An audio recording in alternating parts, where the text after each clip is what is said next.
สบายดีเนาะชาวเฟซบุ๊กมื้อนี้เขาจะมาเฮ็ดหน่อไม้ดองแบบสูญอากาศเนาะเขาจะมาสาธิตห้ามาเบิ่งกันเลยเนาะ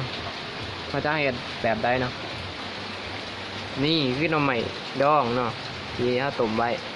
เขาจะมาเฮ็ดกันเลยเนาะก่อนอื่นเขาก็มาเตรียมถุงเนาะนี่ถุงพลาสติกอย่างนี้เนาะเขาก็เอาหน่อไม้ใส่ในนี่เนาะแล้วมาเบิ่งกันเลยนี่เนาะเขาเตรียมถุงเลยเนาะเขาจะเอาหน่อไม้ใส่เนาะ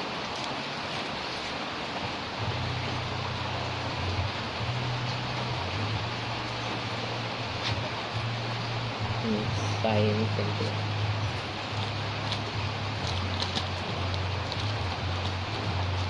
ดีเนาะ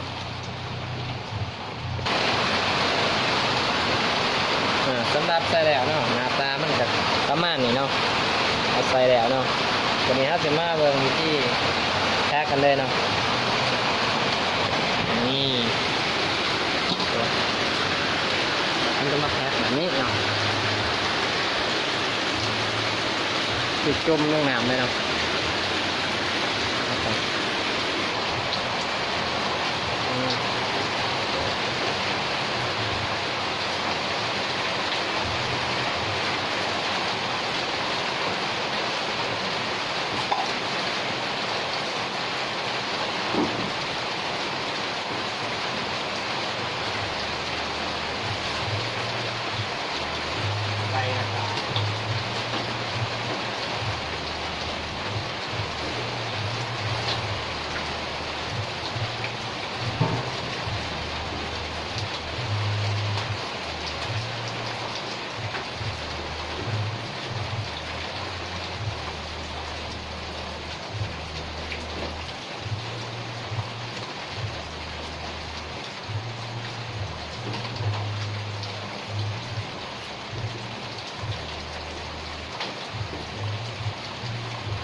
จะมาเบิ่งเนาะ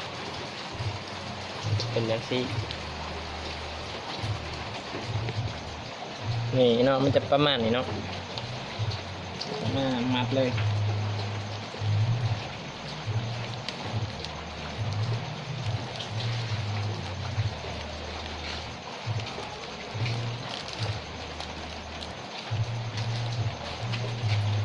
ตัวอย่าง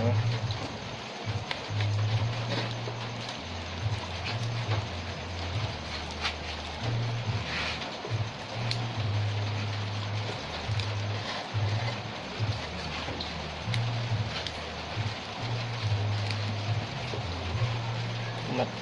ด้วยเสือแบบนี้เนาะ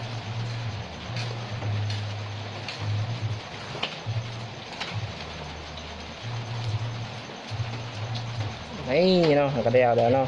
สำหรับหน่อไม้ดองแบบแพ็คสูญอากาศจะเป็นแบบนี้เนาะ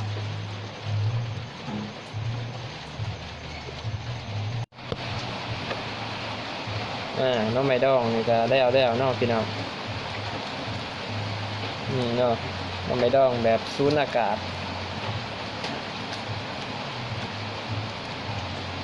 ถ้าสิมาเบิ่งว่ามันสิได้จักทงเนาะหามาเบิดมือละได้สำนีละพี่น้องเลยตรงนั้นสิได้จักทง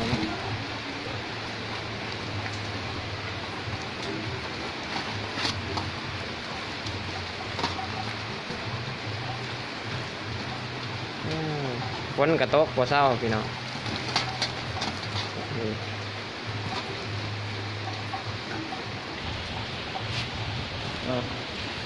เราจะมาหอยไว้เนาะ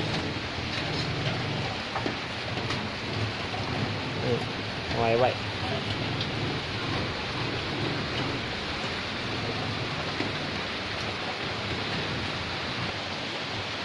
นี่เนาะสำหรับตัวไม่ดองเนาะหามาเบิดมือฝนกระตกพอเศร้าเราไปให้เจนับเป็นยังไง1 2 3 4 5 6 7 8ได้แต่8 ทงเนาะโอ้เบิดมือเนาะ